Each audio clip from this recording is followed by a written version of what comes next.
So good morning again. Welcome to the commercial MLS and iMapp class. This is Maggie, one of the 4 trainers at the association.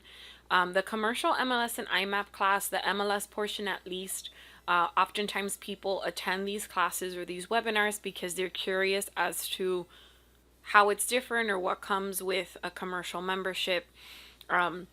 So my class is centered around basically some of the do's and don'ts when you're searching for commercial properties using the MLS.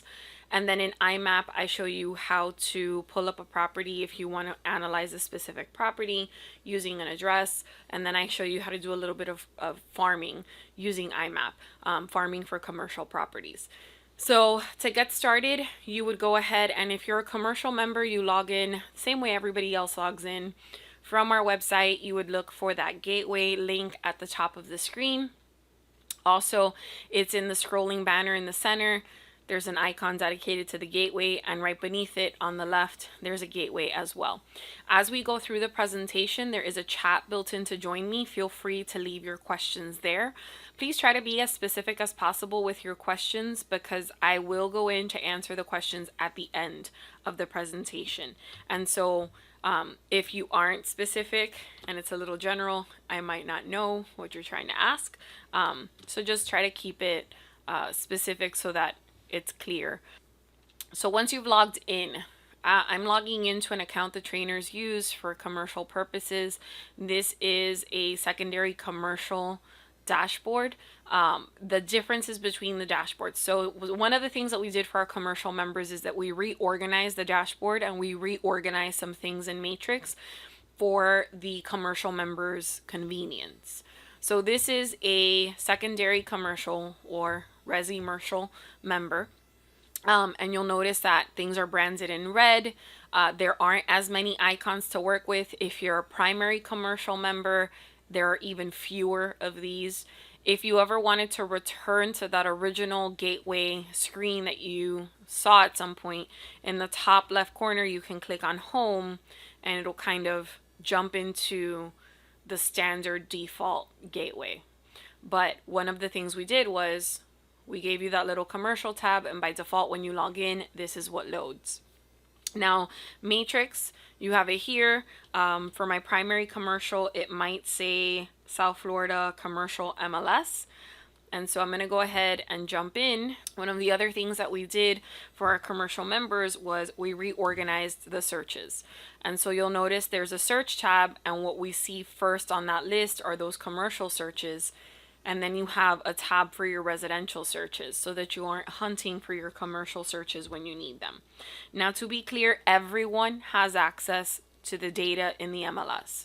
Whether you're residential, secondary commercial, primary commercial, everyone has access to all the data. What we did in Matrix was we reorganized and rebranded things to make them convenient for the commercial member. Specifically, one of the things that you do get with commercial membership, which is a really great useful tool, is the member to member messaging. And I don't go through this in this class. I focus on Matrix and on iMapp, but the commercial member to member messaging platform allows you to message all of the commercial members, either announcing maybe a listing that you have, or maybe if you're seeking a specific property for a customer, for an investor. So we have the commercial member to member platform. Now, if you are not a commercial member and you're attending to see, if it's worth it for you or not, you can go to our website and there is an entire tab dedicated to commercial. You can click on that, and there's actually an entire subsection devoted to the member to member marketing, and there's little how-to videos. If you're a commercial member and you haven't activated, there's directions on how to do that. Also, our chief of commercial is Paul Cauchi, and you can always, if you have questions regarding maybe commercial classes or commercial certifications, you can reach out to Paul at miamire.com. So I'm going to go ahead and just leave that in the chat for you really quickly. And if it is a technical question, how to search for something or where something might be, the trainers can help you. But if you have any questions on Miami commercial certification or CCIM, you can definitely reach out to Paul. and see if Paul has any upcoming dates for those. So in Matrix, aside from the rebranding, another thing that we added for the commercial members is in My Matrix, My Information. Up until now, a lot of the headers that you had access to in header and footer were not necessarily commercial. They were maybe residential, or they had more of a residential feel. So we added in these headers that say Miami Commercial. We also added in another one. There's two of them. So let me go ahead and show you. We have Miami Commercial and South Florida Commercial MLS, so that when you email listings to a customer or when you create a report, the header at the top and the branding is commercial. So we reorganized the search options and we added in those commercial banners. So in the searches, there is one search that you get as a commercial member that you won't get otherwise, and that's the COMM search. Not to be confused with the one beneath it that I have that says COM. So a COMM search is a cross-property commercial search. And what we did here was sometimes things get listed incorrectly, and so it makes it, let's say it makes it interesting to search for certain commercial properties when things are listed incorrectly. So you can use the COMM property search, which is a cross-property search for commercial, and you can go ahead and basically use this kind of as a catch-all. So in the property type, instead of it being like warehouse or retail or, land, whatever, here you have everything all together. So if I were searching for, let's say, multifamily, that's one of the property types that has the most, not the most, but it has a lot of errors because people incorrectly list them in residential income instead of in commercial. So if I have an investor who's looking for something that has, let's say, 5 to 10 units, technically that should only be listed in commercial, but it does get incorrectly listed in residential income as well. So instead of having to run two separate searches, I would just come in here, say active, select residential income, and also select commercial, and then go ahead and say maybe Dade County. In additional fields, I added in transaction type, but I also added in property type in case you want to do like a cross-property search of specific building types. And then where it says number of units, I can go ahead and say 5 to 10 and see that I have 56 matches. Whereas if I would have run a search just in commercial, I probably would have less. So now this is a cross-property search. Again, it acts kind of as a catch-all to get everything. And now I've got a combination of both property types just in case anything got listed incorrectly. I'm going to go ahead and just show you really quickly what I mean. So these are all commercial. Sometimes you'll see residential income in there mixed in. So it's just a nice way to make sure you get everything. So again, this is the one search, the one type of search that only comes with commercial membership, and it is basically a cross-property search of all commercial property types. Now for commercial, your commercial searches, as I mentioned, most of you already know how to use Matrix. We have 4 different classes dedicated to Matrix. That's Matrix 101, 201, 301, and 401. In the commercial class, I go into each of the commercial property types, and we already know how to search, so I focus more on what to avoid. So the do's and don'ts when you're searching for commercial properties. So one of the things that I like to point out with commercial is, for starters, you have transaction type, which you don't normally have when you're dealing with residential, and you have your leases or your sales. Unfortunately, the pricing, usually when it's a lease, it's price per square foot, but sometimes people put total amounts. So when you're searching for commercial properties, I would recommend that you leave the price blank. And then we also talk about square footage, and yet the unit of measurement we have here as a default is total acreage for commercial. So I would also recommend that where it says additional fields, you go in and you add in remarks, broker remarks, property square footage, and maximum leasable square footage. So the reason that I would recommend remarks and broker remarks, or the reason we tell you maybe you should add it, is because with commercial properties, you're dealing with best and highest use. And so even though right now that property may exist as one thing, you also have to look at the potential behind it. And so oftentimes when they're listed, those those options, those potential options are listed in the remarks.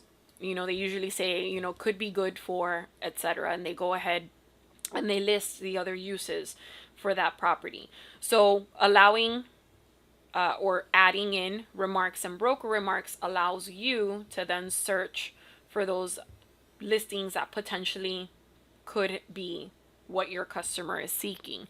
Property square footage I added in because we have acreage up here, and acreage doesn't apply to the commercial properties. That's more for land. And this is for warehouses, retail, you know, everything that we have listed in the pick list for building type. So I added in property square footage. Now we have a field, it's new, it's been around for about a year now. We added in maximum leasable square footage. Sometimes you'll have, let's say, you know, a bay. We'll have a property with like 5 to 10, you know, bays and warehouses. And they're not necessarily leasing the whole property, they're leasing a part of it. So maximum leasable square footage allows you to find those listings that fall within that square footage. Because it's not necessarily the whole property, whereas property square footage applies to the whole property. So let's say I was looking for, you know, active leases, and I'm looking for warehouse, and I can also say like mini warehouse. Remember that when you're using the pick list, you have to hit control or hold down control and or the command key in order to select multiple things. And so let's say I'm looking in the city of Medley. Okay, I have 6 matches, and that's without adding price.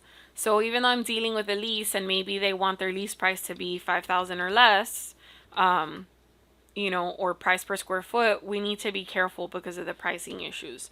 So I'm actually going to show you, I'm going to expand this a little bit to show you what I'm talking about.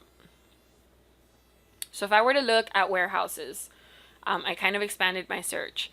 I have a maximum price of $349,000 and a minimum price of $1. So obviously some of these listings have been entered as price per square foot, and some of these listings have been entered with the total per month for the lease, and some of them have been listed with the total for the entirety of the lease. So you always have to verify that with the listing agent.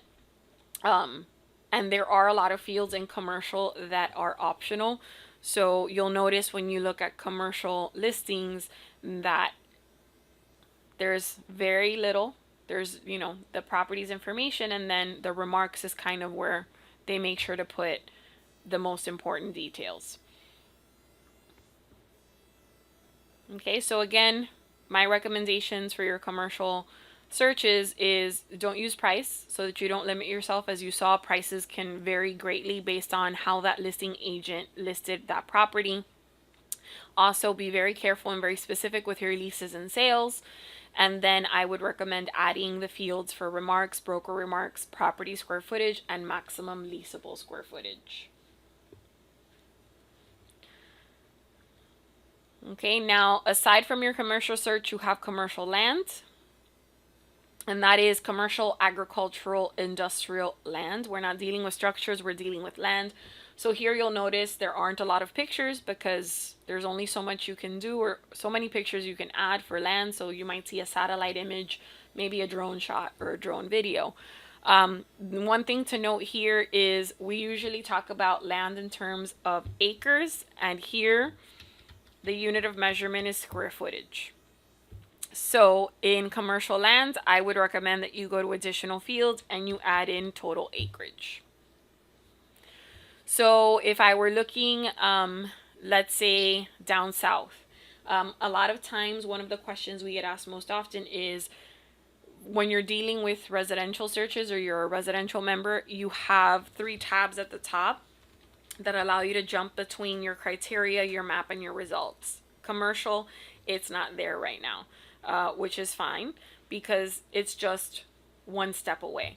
So what I would do is enter my criteria, and let's say I'm looking for active and I'm looking for, total acreage, let's say 3 to 5 acres.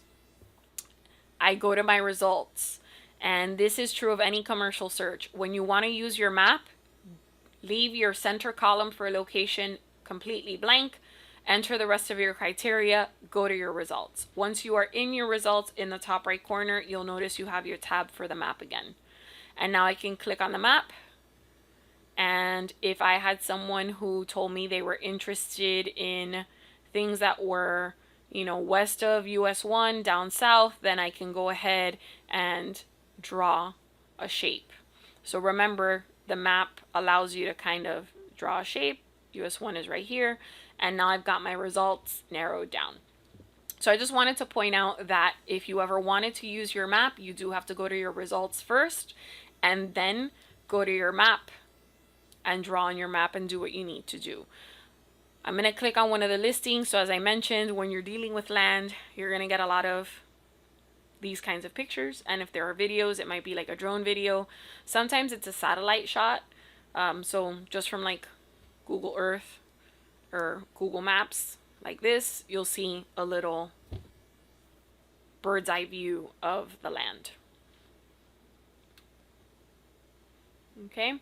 The next search is business opportunity. And with business opportunity, you have to get a little creative. Business opportunity are businesses that are for sale. It could be a hair salon, a travel agency, an accounting firm, any kind of business where they're selling the business, they're selling, the name, the brand, maybe some inventory, but they're not necessarily selling the location because it might not even belong to them. So with business opportunity, the example I always like to use is, what if someone is looking to invest in a daycare, like childcare? Well, obviously I would leave active, but where it says type of business, I now need to list every variation of daycare, pre-K, kindergarten, nursery. I need to list all of that in type of business to catch every listing that could have been entered. So I'm going to zoom in quite a bit to show you how you would search for that.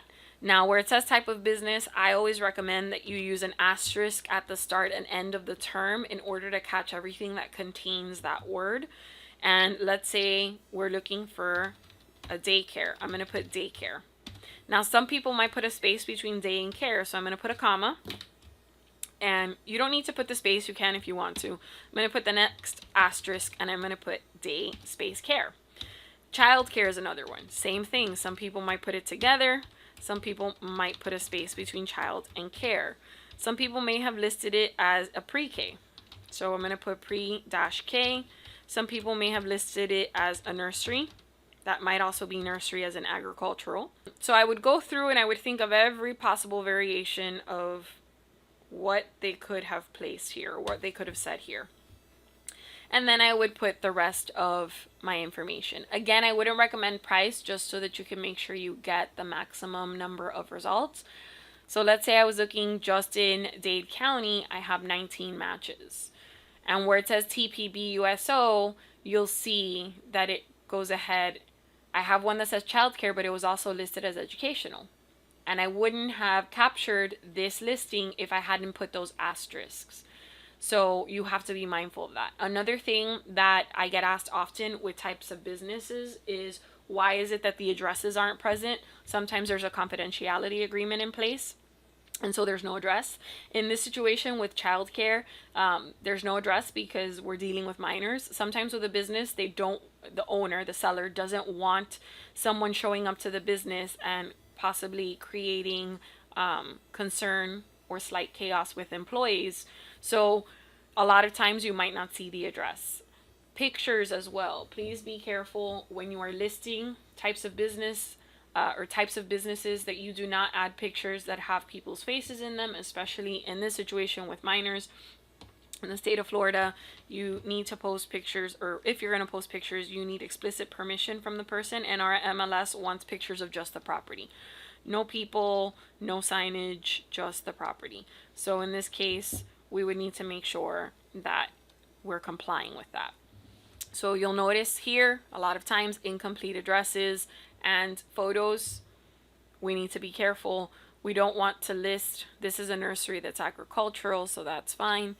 But when it's a daycare or a restaurant or anything that involves people, we need to make sure that these pictures do not have people in them. And then lastly, you have residential income, which I mentioned earlier when we did the COMM property search, the cross property search. And the reason that this is included is because this is multifamily, so it kind of falls in that commercial area, but residential income is specifically for duplexes, triplexes, and fourplexes that are listed for sale. However, things get added incorrectly. Example, it's supposed to be 2, 3, or 4. If I were to look in residential income for anything that has 5 or more, there are currently 100 listings that have been entered incorrectly. So if you're looking for residential income, that's why I recommended that cross property search. If you're not a commercial member and you don't have access to that, I would run a search, a regular cross property search. And when you're looking for multifamily, I would always look in residential income and in commercial, so that you can catch both.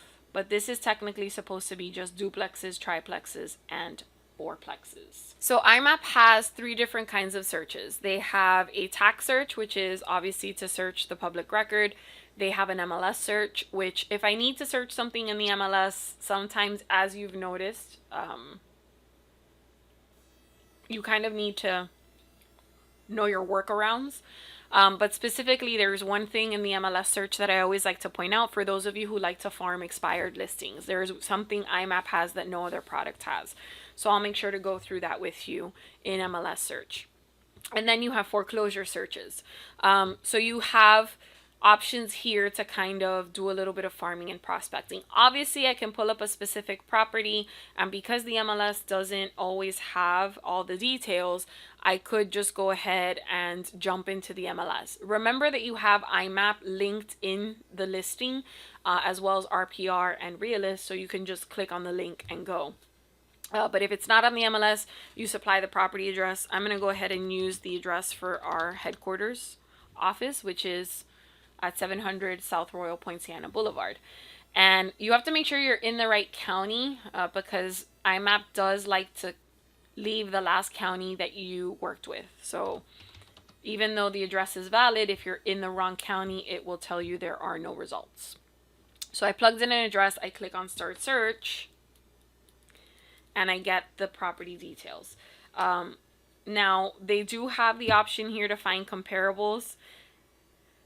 Please remember that when you're searching Matrix for those actives and those closed sales so that you can use them as comparables, Matrix has information and data for the last 10 years, assuming the property was listed or properties were listed in the MLS. iMapp goes back 5 years. RPR goes back 2 years. Okay, so you have different time frames, and sometimes with commercial you need to go back quite a bit to find your comparables. But you can click on find comparables, and you can kind of modify your criteria as needed, and then go ahead. And sometimes with this, I would say maybe like the same zip code, sometimes you have to go back all 5 years. You update your criteria every time. I still get nothing. So with comparables, with commercial, you have to kind of run your own search and not necessarily rely on a button, unfortunately. So you would need to run a search and look for those actives and those sales in a combination of places, not just iMapp. But they do have a find comparables option, which could be helpful. In the property view, you obviously have the tax record, so everything that's pulled from the public record. Anything that's hyperlinked in blue is going to take you to that legal document, or in this case to the tax collector or the clerk of courts. So you have things that are built in. If you click on the parcel ID, that's going to open up that exact property on the property appraiser's website. Now, if I go and I start to search for farming options, one of the things that they've added into iMapp is opportunity zones. So most of what I'm going to discuss from this point onward with iMapp has to do with using iMapp to do some farming when you're trying to find new listings. So if I were searching in an opportunity zone, as you notice, you have your search fields. None of them say opportunity zone, but I know I'm not going to use owner name. So I'm going to go ahead and click on that, and I'm going to change it to say opportunity zone. So here's opportunity zone. You have three options for opportunity zone, and then you have no. So you have yes, that it's in an opportunity zone, specifically an opportunity zone that is low income, or an opportunity zone that is not a low income community. So I'm just going to go ahead and say yes.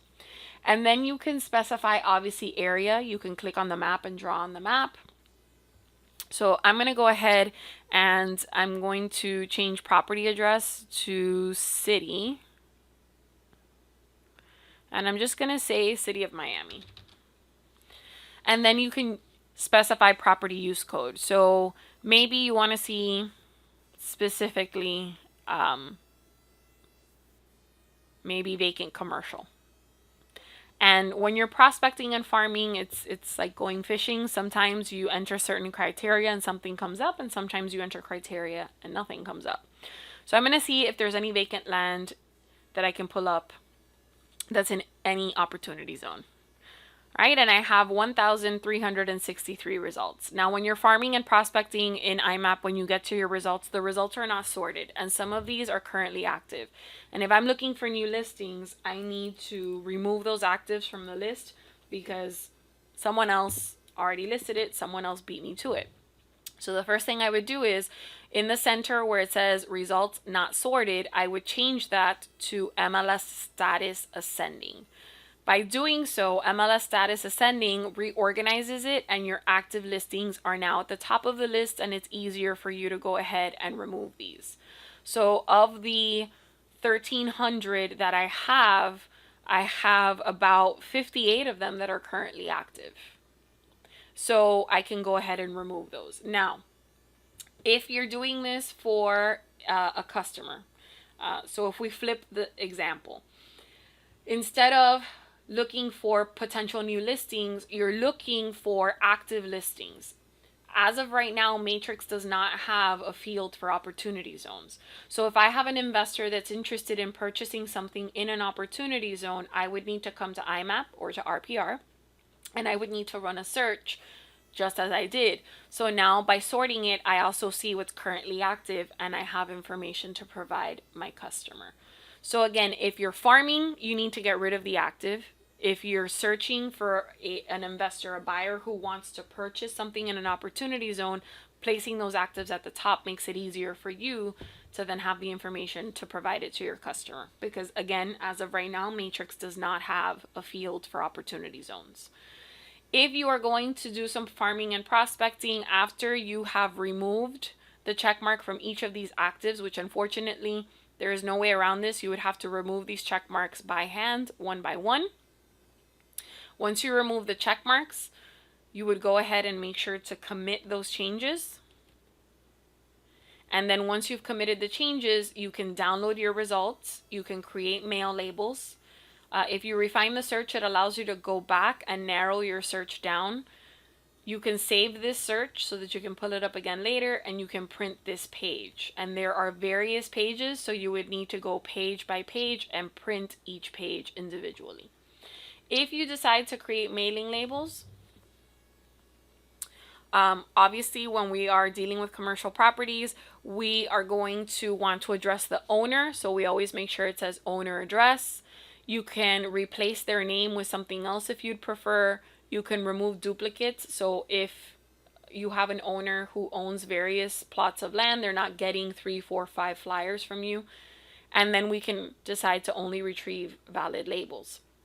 Where it says create labels, you have PDF format, you have Word, and you have CSV, which opens in Excel. PDF is the most convenient for printing purposes. You select your Avery label. You can decide whether you want it left or centered. And then you can generate your labels at the bottom of the screen. When they generate, it is a PDF, so it's going to go ahead and download. My computer usually automatically opens it for me. That depends on your personal settings. And then you can go ahead and print these labels and send them your materials. Okay, and a lot of these are out of state, the first ones. Okay, I'm going to go ahead and close that. So if I go back to the results again, once you load your results, the first thing you should do is sort them by MLS status ascending. If you have a buyer, now you know what your active listings are. If you're looking for new listings yourself, now you know what to remove so that you can work on the ones that aren't listed.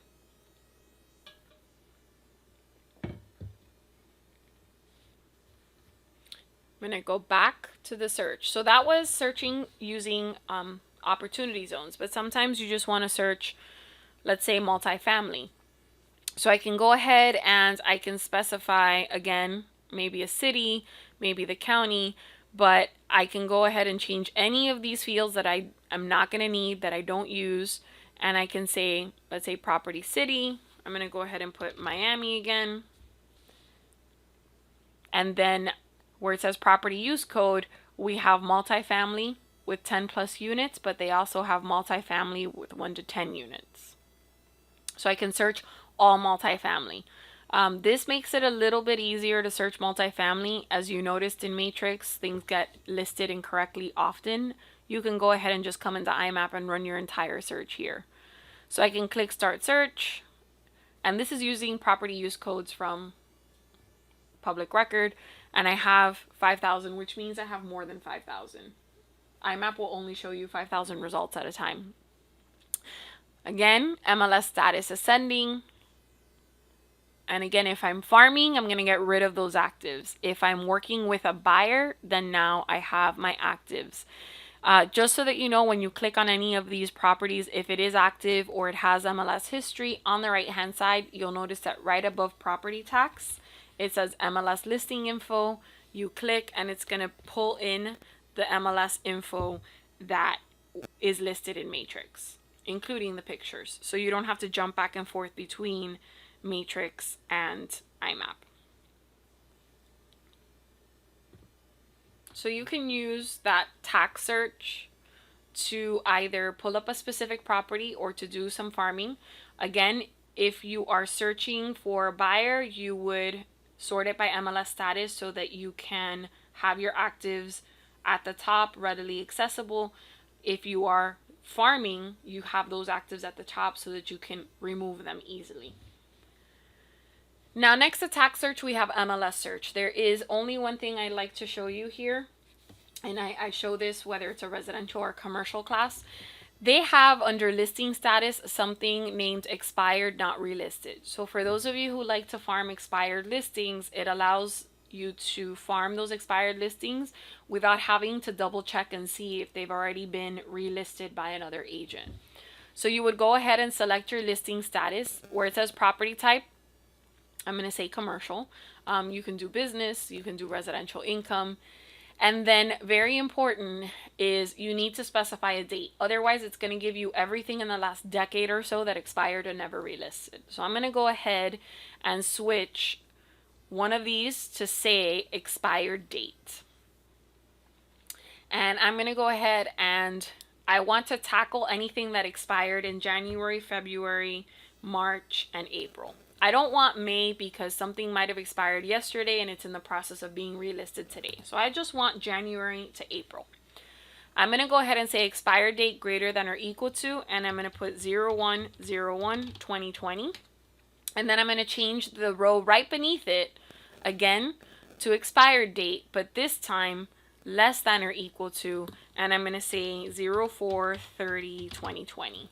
So it's going to be everything greater than or after January 1st and everything less than or before April 30th. So that's everything in those 4 months.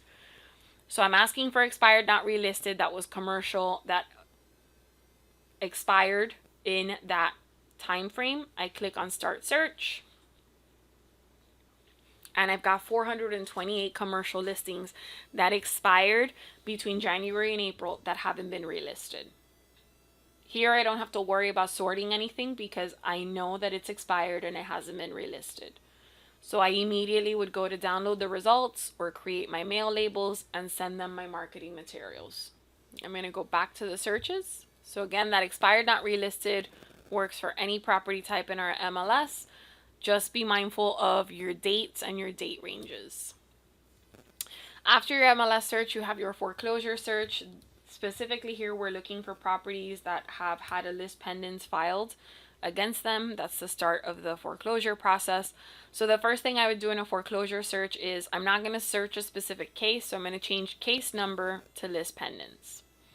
After that, I would say equal to yes. I want those properties that have a list pendants that was filed. Property zip code, I'm gonna try those zip codes again. And I'm going to make sure to say or property zip code equal to 33127, and then property use code, I said multifamily. And let's see if we get anything. I have 48 results. Again, I'm farming. Anytime you're farming using the tax search or the foreclosure search, the first thing you need to do is go to your results and say MLS status ascending. I have 48 multifamily that are currently in foreclosure. 3 of them are active. Again, I could be working with someone who says, hey, I want a multifamily property and I want, maybe a foreclosure or a short sale. You can come to a foreclosure search here and see those actives. Or maybe you're looking for new listings and you want to make sure that you get rid of those actives because they're already listed. You would remove the actives, and then once you remove those check marks, you need to make sure to commit those changes. Once you commit the changes, you can then download those results as I've mentioned earlier, or you can create your mailing labels like we did earlier as well. Okay, so we've just gone through the commercial MLS, basically the do's and don'ts of searching for commercial and matrix. We've gone now through iMapp and we've talked about how you can pull up a specific property. In the tax search, we talked about a couple of examples of how to use the tax search to farm and prospect or to find properties for your buyers and investors. We talked about the expired not relisted in the MLS search, and now we talked about the foreclosure search. Again, whether you're working with a buyer and, or investor, or if you're just farming those foreclosure properties. Sometimes they do give you the attorney information. As you can see, most of them are blank or it says not provided, but if it does have the attorney's information, it does include the phone number. Do we have any questions on what's been discussed this morning? Or maybe on commercial membership, since I mentioned that early on. For the person who joins a little late, commercial membership is something you can add on to your Miami membership. It's $75 a year. And one of the things that comes with the commercial membership that's really beneficial and that everyone seems to love is the member-to-member messaging. So once you add your commercial membership, your dashboard will look a little different. And you'll have something called commercial member-to-member. And what that does is, let me go ahead and bring that up. And you can see all of this on our website if you go to the commercial tab. So the member-to-member messaging system allows you to send an email that targets other commercial members in Miami. So other commercial Miami members. All right, ladies and gentlemen, if you don't have any other questions, I did leave my email in case you didn't catch it. It's maggie@miamire.com. Also, like I mentioned, if you have any questions regarding like commercial certifications, definitely talk to Paul. He's paul@miamire.com. It was my pleasure. I'm so glad that you guys had a moment to go, jump in. And if you have any questions, please feel free to reach out. All right. I hope everyone is staying safe and I hope you have a wonderful day. Please take care and I will see you in the next webinar.